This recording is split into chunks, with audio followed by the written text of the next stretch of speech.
So up next, I believe Meghan is going to be joining us from LA to introduce LA. That's like a throwback. Our next incredible speaker that we have coming on here. Or if not, we can just bring her on the stage ourselves. Oh, here she is. We're singing for you. I'm here. My internet is working. Awesome. Okay. All right. Well, I'm really excited to bring on our next speaker. She is a broadcaster, journalist, and entrepreneur originally from Houston, Texas. She has hosted live events for the Super Bowl, ESPN, and written for the pages of Newsweek, Esquire, and ESPN, the magazine. We are so excited to chat with her tonight. Please welcome Lindsay McCormick. Oh, thank you for having me. Yeah, thank you so much. You look gorgeous. Thank you. I washed my hair for the first time since quarantine. I'm kidding. Look, I understand. I just had a baby a few months ago, so I just colored my hair, and I'm actually not used to it. I've been a brunette now for so many months that I'm like, it's too blonde. It looks really good. I love it. Oh, well, that's very nice. Thank you. Well, I wanted to just kind of, it's hard to do these interviews because we have to look at the camera. We were running into this, I think, in rehearsals too. But I wanted to let everyone know. So Lindsay is going to talk about how she keeps her composure behind the camera, clean beauty, like everything that we really need to know to feel our best, whether you're behind the camera, like her being, well, not really behind the camera, but in front of the camera all the time. But it's something we can all apply because in life, you're really sort of in front of the camera all the time because you're dealing with people, you're doing presentations, you're showing yourself to the world through social media. So we really wanted to pick her brain, and we're going to actually do this segment Q&A style. So we're just going to jump right into that if it's okay with you. Yeah, go ahead. Okay, awesome. So first, tell us how you got started in your career and how you've been able to maintain this consistent position in broadcasting. So I first realized truly what I wanted to do when I was in college. And at this time, there were hardly any women in the sports world. Maybe Susie Colbert. There were maybe, you could count them on one hand. Erin Andrews had just started working with the local hockey team. So she wasn't even on ESPN yet. And there really wasn't a female presence in the sports world. And I was on the campus news station at Auburn University, and our sports director had to go out of town for the weekend. And he said to me, Lindsay, you know a lot about sports. Why don't you just take over for me for the weekend? It'll be fun. You'll figure it out. So I fell in love with that job at that moment. And when he came back after the weekend, I didn't want him to have his job back. And then I kept working the sidelines after much begging and pleading. And ESPN was at one of the game days, the LSU Auburn game, and they saw me working on the sidelines, the executive producer of College Game Day. And I joked with him and I said, you guys don't happen to have an internship or a job, do you? And he said, actually, we're hiring interns and production assistants. If you have a pen, I can write down my contact information and put you in touch with the people. The one time in my life I did not have a pen, I had to sprint halfway across the football field into the locker room to search for a pen, sprint back, not knowing if he would still be there. Thankfully, he was. He said, lesson number 1, you always have a pin on you. Oh, so God, that's almost embarrassing. I never go anywhere without a pin. But that led to my internship with ESPN. I had a demo reel from my college work that I had put together, and it got passed around ESPN. And I started out after my green screen tests hosting ESPN.com right when the internet was starting to be a big thing, which sounds ancient at this point. But and then each job kind of led to the next. And I always kept an open mind of wanting to stay and really get my footing in a job, but never being too attached to where if something came along, then I would know it was the next and right step.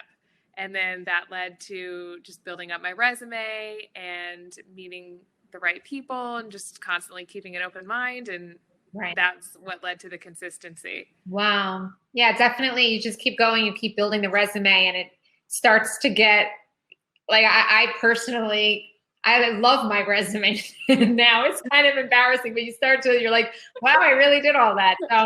Well, let me ask you a question. So you're always in front of the camera. So can you just walk us through, not like with all the details, but generally, what are your routines like with fitness, makeup, and meals to look your best?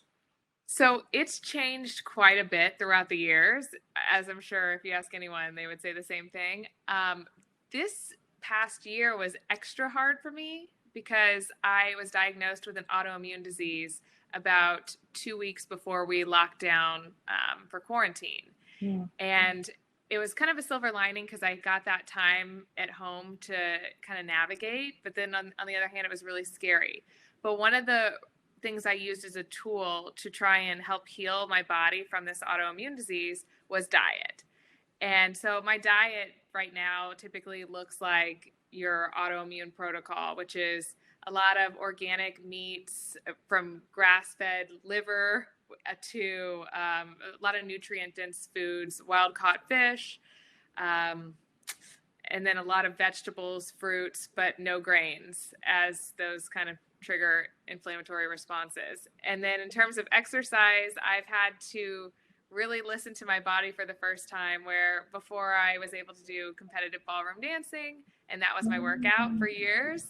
And now I've had to lean into using the TRX and doing very, what's the word for this? I would say, yep, low impact exercises, which is hard for me because my mind, that competitive nature kicks in and I'm thinking, man, unless I'm sweating, I'm not really getting a good workout. But I'm learning that from doing things like Pilates and yoga and TRX, that those little movements actually can define your muscles and help your body more so than the really high impact workouts. Wow. Cool. You know, I haven't exercised in years, actually. So embarrassing to say. I've never gotten to the routine, and I'm such a routine person. So, and Meghan I don't even remember what she told me. When she comes on, she'll share, but she told me I needed to sign up for something. But I've been getting 4 to 5 hours of sleep at night for 5 months now. So I'm like, I'm not exercising, okay? Yeah. Anyways, moving on. So you're very into clean beauty. So now that you've kind of shared a little bit about your experience this past year, I'm wondering if it's because of that, or why did you get into clean beauty? I originally got into clean beauty because I had a blood test at a doctor's office that showed that I had a lot of plastic and chemicals in my system. Oh my God. From the makeup I was using and the products I was putting on my body, not even in my body. And that made me, I started researching it more, and I started thinking about all the stuff I was constantly having to put on my face and my body every single day for work. And I found out about Beauty Counter and 100% Pure and a lot of these great brands that are doing amazing things, Ilia. And I realized that I could still figure out a way to make my face look presentable on camera and not compromise my hormone levels and with all these chemicals. And that's how I really got into beauty, to clean beauty. And now, obviously with having health issues, I'm even more conscious of that. Wow. Yeah. You know, it's interesting. I'm pretty health conscious. Like my dad got me into superfood when people thought he was weird because he was going to Whole Foods and people were like, where are you going? What is this green drink? And so I've been exposed to it for quite a long time. And clean beauty, I've watched some influencers talk about Ilia and so on. I think I might have a cheek, oily cheek chub thing. I don't remember what they're called, but I definitely need to explore that more. You know, it's interesting because I don't think you did any pageant work, but you probably could have been in pageantry because you're tall, you're blonde. And I worked with a lot of pageant girls for a nonprofit I run.